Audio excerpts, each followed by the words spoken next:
Let's go.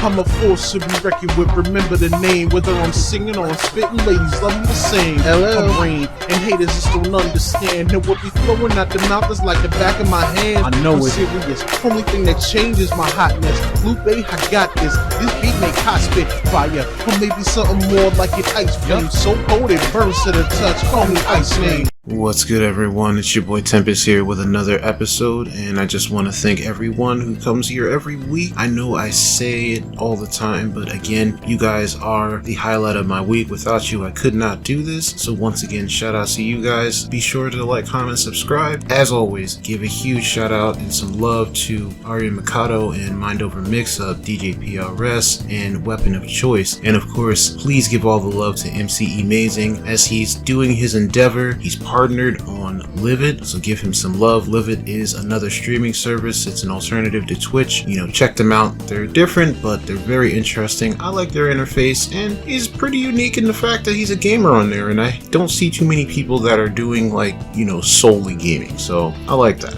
But without further ado, let's get into the news. First off, we have the KOF news. They introduced Chris. Chris is looking really interesting. I like the fact that he's super fast looking and he looks like he hits hard, which, you know, that's par for the course for Chris. His Neomax is looking really good, and along with Chris, you know, you saw the nice little interaction with Shermie, which they also kind of just, they didn't really hint at it, they just introduced Team Orochi. And again, shout out to Ari Mikado for doing a little digging. That brings some lore, because Team Orochi comes with a little bit of story. They are looking for the power that revived them. Watch out, Shanae. And that shows that they're going to be right back in the mix for some story elements. So it's going to be interesting to see exactly what they're going to do with that. I'm liking it already, so good on you, SNK. Moving right along, we got some news with .emu footage for Estel. Estel's looking wonderful. I love her moveset as far as the super as well. We got the classic police car super. It looks like you can combo into it, out of it. She's got the ground and pound. Everything about her is looking awesome. Yeah, I can't wait to get my hands on her, but of course they haven't given us a release date just yet. But at the same time, it kind of gives me a little bit of time to grind. I was a little lazy on that, and well, speaking of lazy, big shout outs to my boy Lazy, which, you know, we're gonna hop into that, but that's our subject for a little later. I didn't think we were going to have a segue into that, but before we do though, I almost forgot about something really important, because we had a state of play from Sony, and really quick because there wasn't a huge amount that they covered, so I'm just going to go over what they did real quick. They had a Subnautica Below Zero, and that's going to be on PS5. Of course, it's going to be on PS4 as well, and if you have Subnautica on PS5, you get the upgrade if you had the PS4 version for free. Boasts all the graphics, all the stuff with the DualSense and the haptic feedback. They also announced Among Us on PS5 and PS4, which, you know, hey, that's also pretty cool.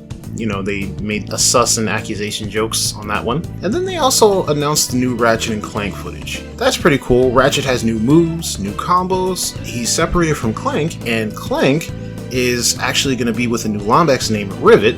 That's kind of interesting. Nice little play on words there. Who's gonna be with Clank while Ratchet's looking for him, and they're in an alternate dimension where Dr. Nefarious is more competent and actually doesn't lose, and their Dr. Nefarious is in this dimension. So there's gonna be a whole multiverse type thing going on. The DualSense controller is actually going to be playing a huge part in this game, along with the haptic feedback. There's a whole bunch of stuff that they went over with the triggers and all that, so it's looking pretty interesting. I love the graphics. The game looks a lot of fun. It's going to release on 6/11, so looking forward to that. That'll be pretty fun. So for anybody that's a huge Ratchet and Clank fan, look forward to that. Whether or not I'll be too lazy to do that, that's our thing. I was talking with a friend of mine, and he goes by Lazy and Proud, or Lazy Sephi, and we were discussing the subject of talent. Now, I know I've touched this before, and I'm definitely going to go into a much more in-depth video, especially when it comes to raw talent versus natural talent. We actually are going to discuss what raw talent is, because a lot of people mistaken what raw talent actually is. And obviously, since this is like not one of the longer episodes, well, this is going to be a little long, but raw talent really is mistaken for what people most likely consider to be natural talent, but really it's just a buildup of your skill that you have worked on over time. Now, what Lazy was saying is that a lot of people mistaken what he has as a lot of natural talent, because the example he gave was Valorant. You know, it's an FPS, and he's played FPSs for years. You think about it, FPSs, as I've mentioned before, you know, there's a basic fundamental for it. So when you play FPSs, you know, you have skills that transfer from one FPS to another, you know, basic skills that are there. As you build them up over the years, naturally what you do is going to transfer into your overall skill. So what he has isn't natural talent, it's raw talent that obviously you just need to refine to whatever game you're playing, you know, to what I would say to that specific game. So, you know, you're playing an FPS, but then you just need to refine it to play Valorant, or to play Warzone, or to play CSGO, or to play Overwatch, or whatever it is. But naturally, when you jump into a shooter, you're playing a shooter until you play that specific game. And that's really what raw talent is, in a nutshell. It's just the skills that you've built up over the years. That determines what your raw talent is. And some people have a greater raw talent because their fundamentals allow them to pick up things faster than other people, just due to the sheer amount of hard work that they've put in. And that's where a lot of people mistaken raw talent for natural talent. And we will kind of just go into natural talent, which honestly it is what it sounds like, but most people do mistaken one for the other. That's just a quick rundown. Like I said, we'll go more in depth to it later on, but just let me know what you guys think about the news, and you know, if you have any other questions about what raw talent is, and like I said, we'll go more in depth later on.